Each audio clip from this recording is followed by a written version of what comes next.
Okay, there we go. All right, we're recording. That's good. All right, cool. We good, guys? We are good to go.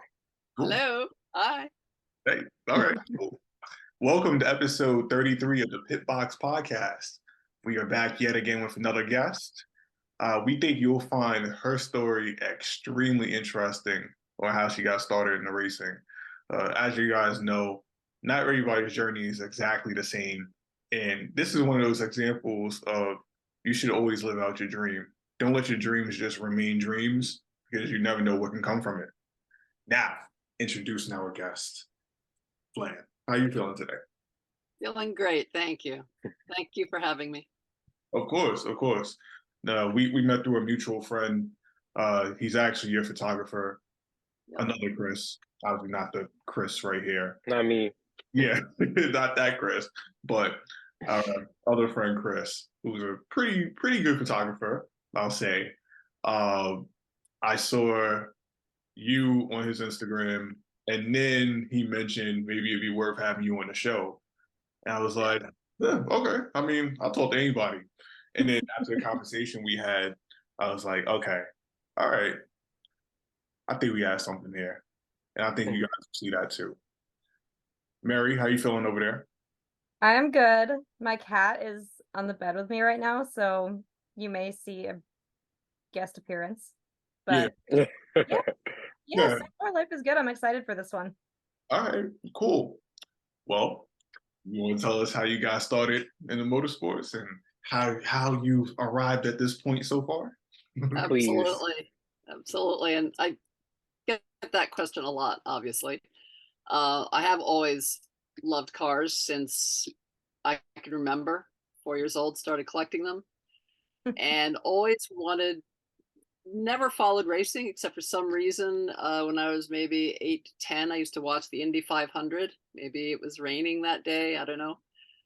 And always drove BMWs starting in the 1980s and got a 2011 550i 6-speed twin turbo V8. And it was the first generation of BMW with electronic steering. And I didn't like it. It was really twitchy. Hmm. And car, what, 440 horsepower, something like that. A lot of horsepower, heavy car, but a lot of horsepower. And one day I went to the guys in the service department at BMW and I said, hey, I want to go to the track. How do I do that? I want to take the car and maybe I'll like it better. I mean, that was it. It's just maybe I'll like it better. And I was free to do this at this time because my kids uh, both had moved to Colorado. They both had great jobs. So they both had, houses, and I didn't have to really worry about them anymore. So I could, kind of play in my free time. And um, so the guys in service said, hey, we've got a guy who works here 1 day a week and he instructs in HPDE, which I'd never heard of, and we'll get you guys together. And just soon after that, we met up at Watkins Glen. That was my first track in the 550. Wow. And I will tell you, so I went to Cornell University and I'd always heard about Watkins Glen. I never went to see any races, but I knew about it. So it was especially kind of a big deal to me to like go race at Watkins Glen where NASCAR race. And I pull up, about 6:30 in the morning at the gate, and this was in June, I guess, but the sky was dark with clouds and it was spitting rain. And I literally said to myself, oh my gosh, do they really do this in the rain? They can't. I'm sure they're going to cancel it. I was absolutely terrified. But my instructor, who was a great instructor, especially good with women and timid women. And he, he was saying, you can go faster, you can go faster. And I'm just like, oh my gosh, I mean, took flag stations. What are those? Didn't even see them, just left and right, and it blew my mind that first day. Yeah, my first time And at Watkins was in the rain as well. So yeah, it's insane yeah, in the rain. luckily it didn't rain that hard, but it was enough to just totally unnerve me. But anyway, I did it, and he was a great instructor. And the second day, got through that. I could tell that he wasn't so impressed with my performance, but in any case, I achieved my goal. I kind of liked the car better. I did like the car better. Solid. So I go back to the farm in New Jersey, and at that time, actually, I was moving to Rhode Island, and I'm moving my stuff up to Rhode Island, and I go, I want to do that one more time at Watkins Glen.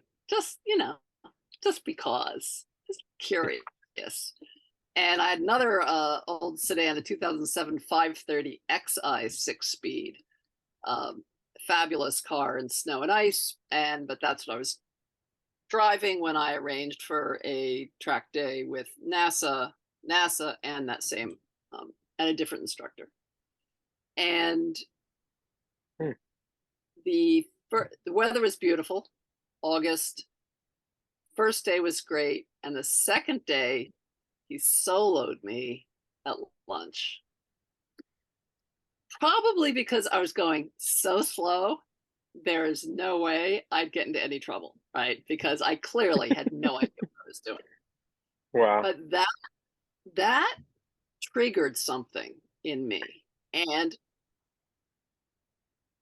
in this amazing rush of, I guess it was dopamine or endorphins or anything, I just got that driving high.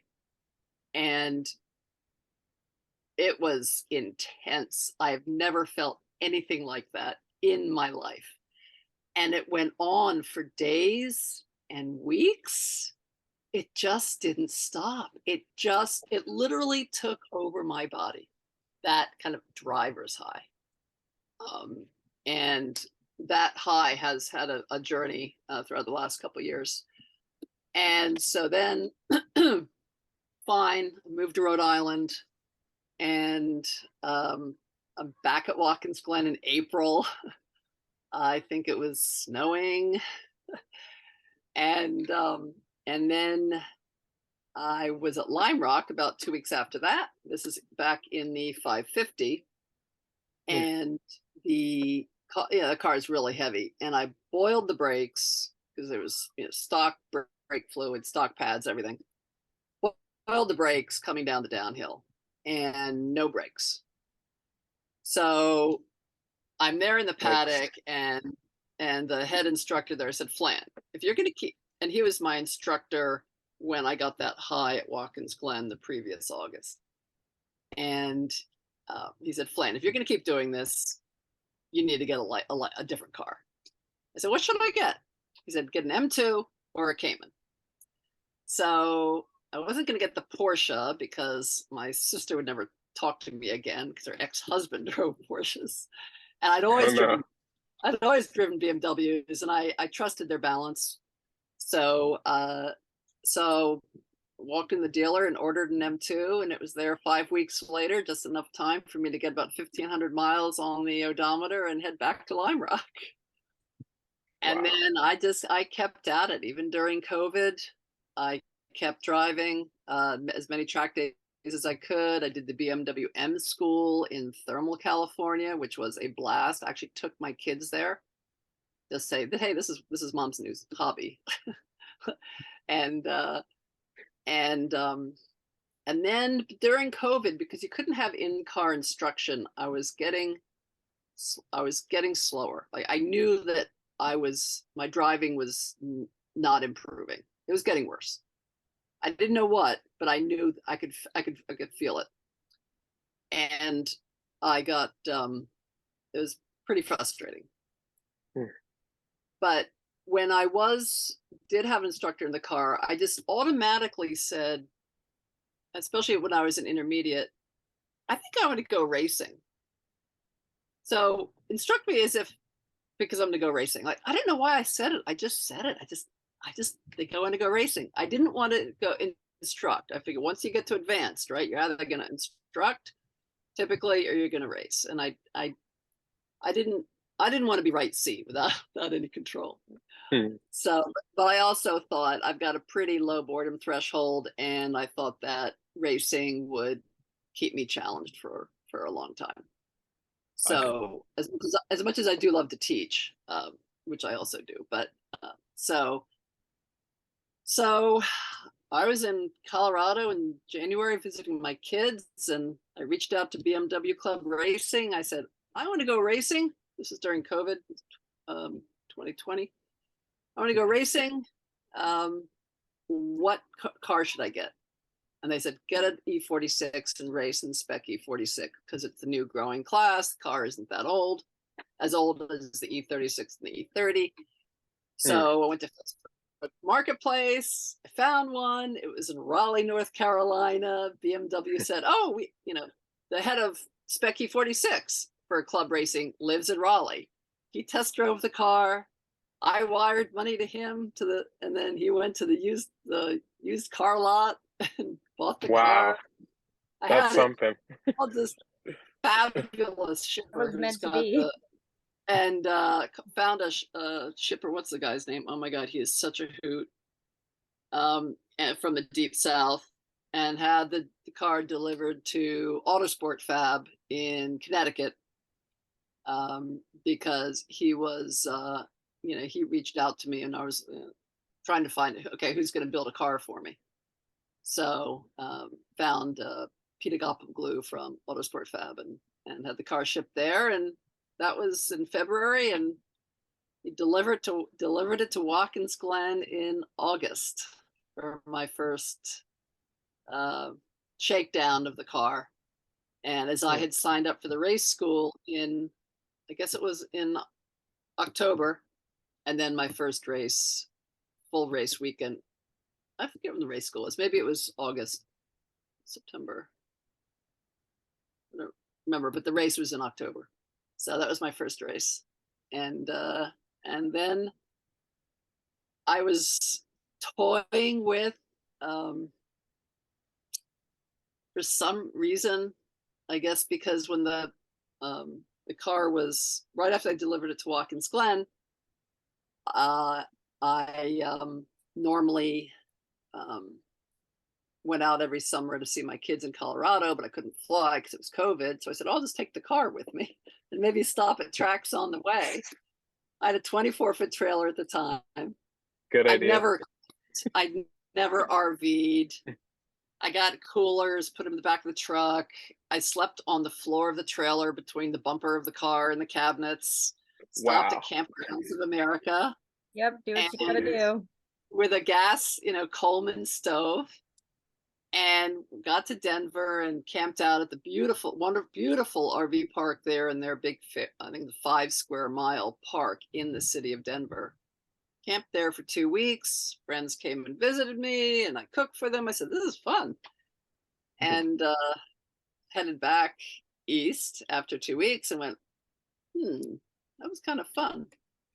So I started looking around at RVs and started researching them, but I waited until that first race at Watkins Glen to see if it really was going to grab me. And it did. And I'd found a 40-foot Featherlight gooseneck with living quarters and garage in Phoenix, Arizona. So then I had to do a lot of car swaps. I had to sell the M2, the 530, the 550. I had an F-150 to pull the Intech. I had to sell the Intech and the F-150, get an F-350, drove it to Phoenix. Wow. The guy, he was great. He bought this trailer, which is one of only 4 made by Featherlight, to spend the summer of 19 driving every single bucket list track around the country. He did the entire country, all his bucket list tracks, then he put it up on Racing Jug. So I drove out to Phoenix, and he let me camp in it for 5 days to see what it was like. I didn't know anything, and I drove it back. And then I realized that because this has got all wood cabinets in it, the pin is the gooseneck weight's pretty heavy. So the F350 single rear wheel didn't work it. So with 11,000 miles on my brand new F350, I in the time when no Super Duties were being made because there were no chips and to make them. And so I had to drive out to Ohio to get and trade in the F350 for an F450 dually so that I could tow this without good peace of mind. Right. That's the story in a nutshell. And I love it. This is my 3rd year. Full time, pretty much in the trailer. Not in the winter. I go out to Colorado for a month or 2 to stay with my kids and ski. And the game changer was finding a brand new 90-foot pull-through storage unit near Allentown, Pennsylvania, with heat, AC, power, dump station, air, wash. And so I can drop it off there anytime and I want and go wherever I want anytime. So it's very takes planning, but I've got it down now. You know, through the whole story, I think you missed out one of the best parts. Tell the people how old you are when you started this. Yeah, I'm 65. So I started. Crazy, you don't look it at all. Wow. I 2017 was my first track day. Yep. So that's 6 years. So I guess I was 59 with no help, and I knew nothing. Like I didn't know what a combination wrench was. I didn't know what a differential was. I didn't know anything about RVing or about racing or anything. I like challenges. This one was pretty steep, but I also love the journey. So it was kind of like drinking from a fire hose at first, learning everything about both the lifestyle and how to race, how to drive the car, much less race. So doing it all on my own, figuring it out. There's some interesting sub themes there about female traveling alone and how women I know, friends and family, feel about that. I get a lot of pressure to buy a house and settle down. Right. Yeah. That's very relatable. Yeah, it's partly I think they're concerned for my well-being, but it's also because they just can't imagine doing it, so they're transferring that on me, and I appreciate it, but the concern, but after a while it's like, this is my choice, this is my life, I am loving it. So don't stop. Yeah. Oh, that's awesome. And like the cool thing is that there's so many people that are in the community that are super accepting and welcoming, even if you don't know anything about cars or driving or whatever. Like, I think that same thing for me. I wouldn't have gotten into it so deep so early on if I didn't have those people that were super welcoming. So it sounds like you're able to kind of have good supportive instructors and all that. It absolutely takes a team. So first of all, I love being outdoors. I grew up ocean sailing and horsemanship, lived on farms most of my life. I love being outdoors. And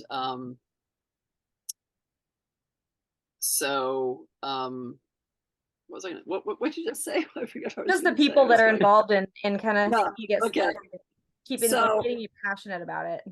I loved hanging out the track. When I started to camp out the track, even in my 24-foot trailer, and grilling, I had a tiny little Weber grill and grilling. It was and pouring rain, and it was just, and that was with NASA, and they know how to kind of party after racing, and it was really fun, and I feel very comfortable and very safe. So I absolutely love that aspect of the whole sport. There's very upstanding community. For sure. It self-selects. I think people, I mean, it's a small community, right? And word gets around, and so it's kind of self-policing. I think somewhat as to The good people overall. stick around. Yeah, yeah. And so it's I like that about it. I also love the fact that nobody knows who I am or where I come from. Like, and that's true with everybody. Take everybody at face value, and Yep. they get to know you by how you behave in the paddock and how you behave on the track. Right. And for Right. me, from where I come from, where there's this long trail of history, not bad history, just history. That just comes with certain associations. I really like. To me, that's a real freedom at the track. Blank slate, yeah, for sure. Yeah. And just Yeah. it doesn't matter who's behind the wheel when you're driving, so it's just totally like very liberating. Well, That's also some part guys of what have a makes it problem. special. Some guys have a problem with a woman behind the wheel. I have had a couple guys. One was, instructor. They're all instructors. Two of them had been my instructors starting out, and they had more horsepower than I did. When I was passing them in my race car, they would pit in before I passed them. 3 times, 3 different guys. I couldn't believe it. Anyway, it's all right. It's all right. All fun. Hey. But it does take a team, and so Autosport Fab built the car, and that's kind of the core of our I call our track family. He's built so many cars, and we all race with BMW. Some race with WRL and NASA too, but I'm just starting to race with NASA this year. So we paddock together, and so now really getting to know each other, all the racers, and we have the support of Pete when he's there, and then the other one is my coach, Drew Wickstrom of Tactirion. I couldn't do any of this without him. He's a fabulous coach, both with technical aspects. So after every session, we download the data and the video, every single session. And he is with me every single day I am on track. Wow. And I am on track. Like this year, it's like only 35 days, maybe 40. Like, oh my gosh, I've taken these big breaks for work. But yeah, because back from when I had the M2 during COVID, I was getting worse because I didn't have a coach. I said, as soon as I get that race car, I'm going to have a coach until I really know how to drive the car well. And I had no idea how long that would take. I'm into my 3rd year. I still. But really even after that, having a good coach is still helps you keep pushing, even after you know how to drive the car well enough. Yeah. Good coaching is there's never a point where good coaching is not at least a want. Right. It's like that saying, iron sharpens iron. You keep going at it, and you keep getting that feedback. It's perspective. Right. Yeah, because there's certainly lows, and he's really good with working with the student that he has, instead of the student he wishes he had, or etc. So very adaptive to each client, and I just couldn't do it without him. I mean, I'm getting better, each race event I am improving. I'm moving up the pack. The pack could be 9 cars, it could be 45 cars or 50 cars in Spec E46, but I am definitely in the middle and moving up. So, but the mental part of the sport, which is so huge, he's very good at managing that. So absolutely, there's a team, and it's fun. It's fun. And that's the whole point, right? The point of this is to have fun. Exactly. Now, one thing I did want to ask, how do you like driving your E46 race car compared to the M2 at the track? I love my race car. In fact, I love driving my race car more than I love driving my daily, which I bought last year. It's a 2002 E46 Touring, and I got this book, the Bible. see. Camera doesn't like it. A little bit. Service manual. There it is. Prioritizing you. Manual. Well, so I can practice on my wagon. But it's like it's all over the place. You know, I need wider tires and camber. No, I'm not modifying at all. But every street car I get, I don't like driving it. BMW loans, you know, gives me loaners or new car of the week, and I can't stand any of them because they're all over the place. And whereas my race cars, Right. and my F450. It has you addicted to those dynamics. It's almost like you want to turn your daily into your race car also. Well, we all know that feeling somewhat. Yeah, that gets uncomfortable. The M2 was uncomfortable. I only added camber plates to that car. And you do any more than that, and then it's really uncomfortable, especially on Rhode Island roads, which I read recently are the worst in the country. So. Oh wow. Worse than New York City? Holy I tend smokes. to disagree with that, but they're not great. Yeah. So I do have a question for you about when you first drove the first time at Watkins. What was it that made you like the car more after that? Because you didn't like the power steering. You said the electric power steering, but what was it that taking it on track made you like it? Oh yeah, for the well, I still don't like the electronic steering in any BMW. Right. What made you enjoy the car more is what I should say. You mean the 550? Yeah, right. Originally at Watkins. I think it was all psychological. I think it was just I was high, you know. From pushing it to the limit and being on track for the first time, all the emotions just had you on 1,000. The car ended up being great too. Yeah, you've got the emotional connection to the car too. Nice. I do miss that car. It was beautiful and it was a great highway cruiser, but it's all right. It's okay. So, yeah, So I used to keep cars forever, typical BMW, until the transmission failed, which usually happened around 120,000 miles. But now I could tempting to, that's a nice looking E36 or, E60, well, the E61, the M5, it'd be fun to tootle around on. But anyway, I've got my hands full. Right. I actually had a quick question also.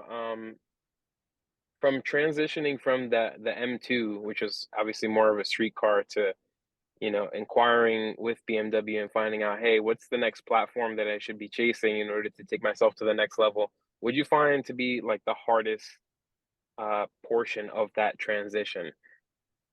And that's kind of like somewhat of a broad question, but I'd imagine that you'd have to reach out to the right people. You had to ask the right questions. Once you got the car, how did you find out what would be a good shop, to help you construct that build to get into spec E46? It was just, for me, it was just really chance and luck. And it was really easy because I literally sent an email went to the BMW Club Racing site, sent an email to whoever the head was. Right. And he replied, CC'd a lot of people. And one of the people he CC'd was, I guess, part of the management of Club Racing was Autosport Fab. And so I literally said, what car should I build? And I wanted to build a new car. I wanted to use that as an opportunity to learn about the car and how they're built, and so that everything would be new. I see. Know how much wear every part, brand new parts. Right. So Pete Agapoglu, he replied, he said to me, and he said, hey, we built the NASA 2019 SE46 champion. Okay. And that was it. I was like, that sealed it. They're like, all right, solid. He also has a reputation for building a very safe car.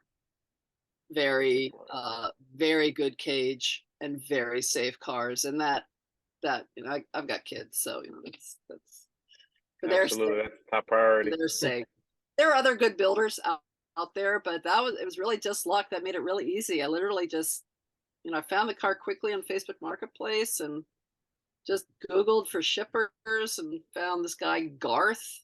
Garth, if you have friend Garth Shipping, he's hysterical. And got it, delivered and to the shop, and didn't even see it for a couple months. So till I went for the seat, really. So Right. and I built the car very basic, obviously without some of the more expensive go fast parts. So basic differential and didn't know if I had I guess I had a cool shirt, but no oil sump yet. I wasn't going fast enough to need an oil sump. So Interesting. So you can choose those things. Yeah, it's a very spec class. It's very specific what you can do. But I just started out with the simplest, and then as I've gotten faster, replaced some parts where actually it would make a difference. It couldn't make a difference. Right. But when I was starting out, right. Ours the back. Who needs all that stuff? Right. No problem. First race, the back of the pack. Yeah, that gets to the ego of this sport. I mean, you are just really wrestling your ego all the time. And I think one thing my coach told me that really helped, he said, you're racing yourself. You're always racing yourself. You're only racing. Mm-hmm. And that really helped keep some of it in perspective. I just know I've got to earn it. And you have to earn it, man. You have to earn it. You have to put the time in. And that is really rewarding. Really rewarding. No cutting corners. No cutting corners. Right. Well, at the end of the day, it's like full accountability because the car is doing exactly what you are telling it to do, for better or for worse, at all times. So it's very accountability driven sport, and definitely just very always competing against yourself, for sure. And I chose Spec E46 also because the cars are so similar that I knew it'd be about driver skill, not how big your pocketbook is, because I didn't huge pocketbook for this. So it's the Spec E46 really is a sweet spot for club racing, and you can race as much as you want or as little as you want. This year every year I try to add 1 or 2 new tracks. Last year it was Pit Race and Mid Ohio, both of which were a blast. And this year it's going to be Sebring. I'm going to go down there in November and December. Solid. Then. Yeah. So how many test days approximately do you do every year? I did take a quick look this year. This year's just kind of light because I'm kind of just timing. My coach wasn't available and I'm starting a new business, so a lot of work. But I think it's about 35 days, maybe 40 days. I mean, if I like to go every 2 weeks. I mean, I like to be at the track every 2 weeks. And after 10 days, I start getting antsy. So, and if it's been 3 weeks, I feel like I haven't been to the track in 6 months. So, but separation anxiety. Well, there are family obligations and all, so I usually take some big breaks in the summer. But this year I'm going into, I think, mid-December. Nice. And then the question is, how early do I start it? Do I start at Sebring or do I start at Road Atlanta? February? Do I give up skiing? It's not bad. It's not bad. So I'm wondering, in terms of the on track, what's next for you? What are your goals? What are you aspiring for? What is my goal? I do ask my coach rhetorically at the beginning of each season. But this year, because NASA Nationals is at Pit Race, and because I had so much fun there last year, said, let's go for NASA Nationals. And I hadn't yet raced with NASA, so I'm adding that. Those races have to do, kind of two events to qualify for Nationals. And I think it'll be fun, and I invited my kids to come and watch and see how I do. So I was spending a lot of time there at Pit Race as much as I can. Is that your favorite track so far? Watkins Glen was my favorite track because I had the most time there. I think I've got about 26 days there. And but now after having driven VIR and starting to get comfortable at VIR, I'm like, I want to go back. I want to go back. I want to work on this. I want to work on that. And those little things that, and when you're racing, and there's so many cars that everybody wants to race, like 45, 50 cars racing. And I can tell how well I did a turn or how poorly I did a turn by whether or not I caught up to the person in front of me or fell back. That's a really good track for assessing that. But I think VIR, I can see why people love that track. I was very intimidated by it at first. I had a pretty awful first day there. And but I like that. And Road Atlanta is also challenging. So I haven't been to Watkins Glen in 2 years because you can only get so many tracks in. Because I've driven, I raced at Lime Rock, raced at both New Jersey tracks, Summit Point twice. So I can only VIR can only fit in so many. Maybe Watkins Glen this fall if I can. But Watkins Glen now I see it's not a technical track. It's just a foot to the floor kind of nerves of steel. When you're on the edge. The S's are just incredible. After the bus stop, it's like once it goes, we're gonna go. So I haven't had any incidents at Watkins Glen, and I raced there in the pouring rain. I actually love racing in the rain because I do a lot of snow and ice driving, or I did. I do when I can in the winter, so that really helps with car control. Right. I guess in tandem, what's the most challenging track that you've been to so far? VIR and Road Atlanta, turn 12, getting the nerve, really, turn Road Atlanta. You come over the hill, it's blind, and then you really have to feel, where the car's got to go. And as I am getting a lot more seat time now, I can now, especially this year, feel much more in the car than I could last year. I can start to feel how soft the tires are. I mean, really like, the tires, feel a pound and a half too heavy, too full, or 2 or 3 pounds too soft, or you really feel the tires, and I get and much more subtle yaw, etc. So I finally felt comfortable, coming down turn 12 at Road Atlanta. Still not quite full throttle all the way, but I'm getting there. That was a big one for me to do. But I can do some turns as fast as my coach. So at some tracks, so that's probably my immediate goal. We look at the squiggly lines and we see where that time is, and it's mid-corner speed, and later to brake, earlier to throttle, balance the car. It's fascinating. It's the physics of it, the mechanics of it, and you have to be fit, and your nutrition and your hydration. I spent a lot of time. The third member of my team is my trainer, and I literally said, I got to get back to Rhode Island because I got to get back to my trainer. She is unbelievable. And she gets into nutrition, and we do things like nerve glides and really making sure I'm strong and I'm in top shape, so nothing's hurting, etc. And then getting the hydration down took years. First session, I'd have a headache every time, and I'd drink water the day before, which people said to do. Still would have the headache in the morning. And this spring, I started at Road Atlanta, and it was about 17% humidity. And so it was really dry, and I just could not get rid of the dehydration headache. And VIR, again, it's about 20% humidity. But my trainer just said, we're at the gym, and we just pour the salt right in my water. Literally, I'm drinking like the Dead Sea. It's what it tastes like. And I did that. I retained all the water I drank for 5 or 6 hours, and I haven't had a headache since.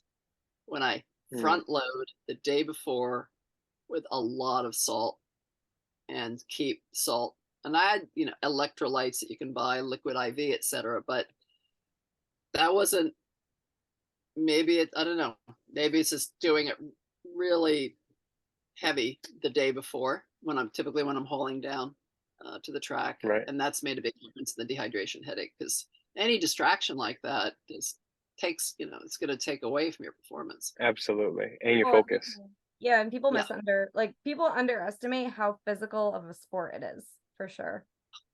I have And no idea. just the Right. connection between the physical and the mental aspect too, because if you're not there physically, it's going to wear down on your mind so much faster too. Yeah. Right. Let's Yeah. briefly just pivot real quick. Do you mind actually sharing with us, Flann, what your kind of routine is to keep yourself in shape outside of driving? Yes.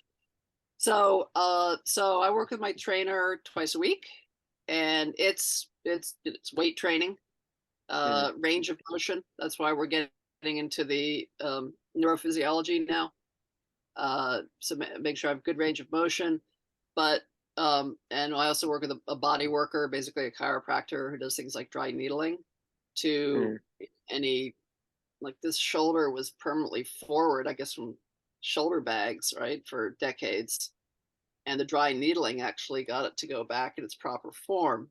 But when it was here, I actually tore a muscle here because it wasn't in the right place when I was Position. doing high intensity interval training out in Denver. So getting all that sorted out, and so that's, twice a week. And then I can't run because of my right knee meniscus from an old skiing injuries, but I do kind of power walks. And there's a beach here; it's a mile long, so I'll do about 4 miles on the beach, and then I kayak, I mountain bike. Sometimes I'll just go up to the gym and get on the air bike, which is pretty brutal. I find that's the most efficient way for me to work on my on the aerobics. So I don't do Right. aerobics. I've got to do that on my own, and that's something where I'm a little lazy. But now, especially when it's hot, so I'm going to be racing at Summit Point next weekend. It's going to be 140 degrees in the car, and I better, my heart rate's going to be up. So that's where the aerobic conditioning is so important. So I find the bikes are really efficient, and I swim as well. So those are my main, main ways of staying fit. And I mean, I can absolutely see the difference. Some dresses don't fit me anymore because I've changed my shape. So, but it's good. Sometimes I don't always have a pit crew. I did 5 straight days of racing. Wow. My last track event in New Jersey. 3 days with NASA, 2 days with BMW, no pit crew. Luckily, it didn't rain. But even then, I have to swap wheels, take them off, and those wheels are 40 pounds, 50 pounds. So it's like every time I'm it's like I'm lifting 40, 50 pounds, and like a deadlift sitting when I'm lifting it to get it on the studs, 8 times, 16 times. Right. And then it's fueling, checking tire pressures, just all the checks you have to do. All the movement around. Yeah, exactly. There's a lot of stuff that goes into it, and just staying in that routine mentally as well. Mentally is okay, but the fuel jugs, they're heavy, and that's heavy. If it's hot, if it's really hot, then I am more sensitive to the heat now than I used to be. Luckily, I'm in my house here, so air conditioning. I can lie down in bed, take a nap when it's really cold. So I drove in a AER's 14-hour at Thunderbolt last November. And it was cold. It didn't go over 40 degrees, and you're out for 14 hours. So pretty nice to really, really help that I could get in here. The heat's on, get under the covers, get warm, rest. I put 5 hours in the car in one day. Wow. Endurance racing is another level of fitness. You're not maybe pushing as hard as you are in sprint racing, but especially once the seat was far forward, and so I get out of the car, I'm like all cramped up. You're stuck. An hour and a half. and I'm trying to shift, and I can't get my arm back. Oh my God! So some guy, people who had to hang out in the cold or just sit in their car for 14 hours. That, you know, again, I want it to be fun. I mean, it's hard enough, and the test and tune, the test days, they're typically work, unless I have some breakthrough. Um, it's work, right? And it's really Right. the racing that's fun. So Keeping it yeah, enjoyable is the key. yeah. Yeah, I actually work out with this spring. I started working out in winter clothes at the gym. So wool t-shirt, down vest, Right, etc. like me. I mean sweatshirts. I don't like to sweat, but okay, I gotta sweat. I gotta. Right, gotta get the body temperature up. Yeah. Yes. Yes. So yeah. So All right. that's. Well, talk about one more thing before we let you go. We know you're working on motorsports IP. Would you like to tell the people at home what it's all about and how things are going with that? Yes. So motorsport IP is just well, kind of an interest of mine. So I'm an intellectual property attorney, and so following motorsport cases. But I am starting a new business. Hope to retire as an attorney at the end of the year, and starting a business based on my past business, which was I was a designer, industrial designer. I had International Consumer Products Corporation for 11 years, taught, and when I had that company, I had design patents and trademarks and copyrights, and um, started teaching the business of design at design schools such as Pratt Institute, Parsons School of Design in New York. And then, long story, but I decided to go to law school for fun. Told you I like challenges. Got a master's in intellectual property law, and I thought, oh, this is fun. Let me see if I get in law school. I got in, so I said, oh, I guess I got to go.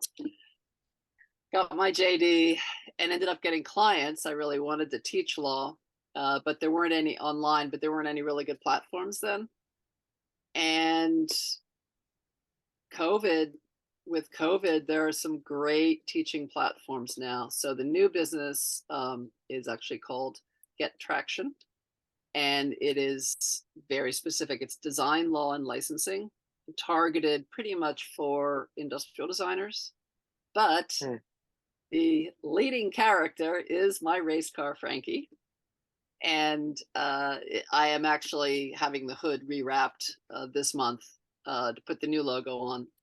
Nice. And the metaphor for the course is motorsport. So, there's the Get Traction, which is also a business term, and it's basically to help designers who are typically afraid of contracts and lawyers, etc. And 3-month course online, helping them get comfortable with reading contracts, negotiating contracts, hiring attorneys, firing their attorney, working with their attorney, and intellectual properties, copyrights, patents, and trademarks, so that they can, basically have a successful licensing businesses. And licensing is so heavy in motorsport. And actually, just this month, I had an article published in Innovation Magazine, the Industrial Designers Society of America quarterly magazine, on licensing for industrial designers. And the pictures that illustrate it are the graphics for the wrap of my race car, and then a photograph that Chris took of my car in the rain at VIR. And it's pretty stunning. So I love motorsport. I love to teach. I still like law and like to help people. So I'm finally putting the last 20, 30 years of my various enterprises into one, and can do it on the road and drive off into the sunset. All right. Well, there we have it. that's the story right Solid. there. Like I said when we started the show, it's always important to follow your dreams obviously you're never too old to make things happen. There's a lot of people that wouldn't even have attempted to start racing at your age. They would have said, oh, if I was 40 years younger, I would have been out there doing it. And well, you showed that you could do it regardless. And then, of course, the whole living on the road is pretty cool, living with your race car. Uh, I have to admit, I'm not even sure that's me, but I respect it. It's pretty cool, and it makes for a great story. But thanks for spending some time with us. Hope you enjoyed yourself because we definitely did. And Thank you. Yeah, this was a cool one. Absolutely, Flann. Listen, we appreciate you. Thanks for your time, and thanks for sharing all this experience and wisdom with us. Well, thank you for the opportunity to share it, because I think it's for women to hear, and older women or older people. Yeah, just if you want to do it, you can do it. Yeah. Let's go for it. Just go for it. And yeah. And I don't care what Steven says, living on the road with your race car sounds like an amazing life. That sounds like heaven, honestly. Yeah, It's that's for great. me. That's gold. And I've been across country 3 times, and I'm visiting people I haven't seen in decades. Like, I'm not going to fly to Oklahoma City to see an old friend from 30 years ago, but hey, I'm driving by, let's have dinner. And the people that I meet at RV parks in New Mexico, and well, I didn't stop in Kansas, but some Texas, different people, different stories. Yeah, the I love, experiences on the road are just incredible.